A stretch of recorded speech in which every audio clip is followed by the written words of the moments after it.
ইসেল কবুতরের জন্য অনেক উপকারী একটি ভিটামিন। ভিটামিন ই এর অভাবে অনেক কবুতরেরই ডিম জমে না। কবুতরের ডিমের খোসা পাতলা হয়। কবুতরের ডিম থেকে বাচ্চা ফুটে বের হয় না। তার সবচাইতে বড় সমাধান এই ভিটামিন ই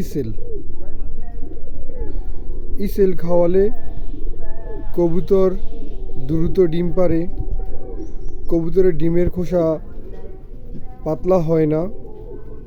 কবুতরের ডিম থেকে বাচ্চা ফুটে বের হয়। কবুতরের ডিম নষ্ট হয় না।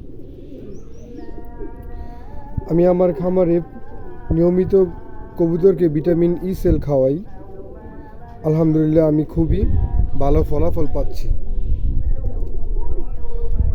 ই সেল খাওয়ানোর নিয়ম হলো, প্রতি লিটার পানিতে কবুতরের জন্য 3 ml করে আপনারা দিবেন। প্রতি লিটার পানিতে 3 ml করে ই সেল আপনারা খাওয়াবেন। ই সেল স্কোয়ার ফার্মাসিউটিক্যাল কোম্পানির একটি ঔষধ, যার বাজার মূল্য বর্তমানে 150 টাকা।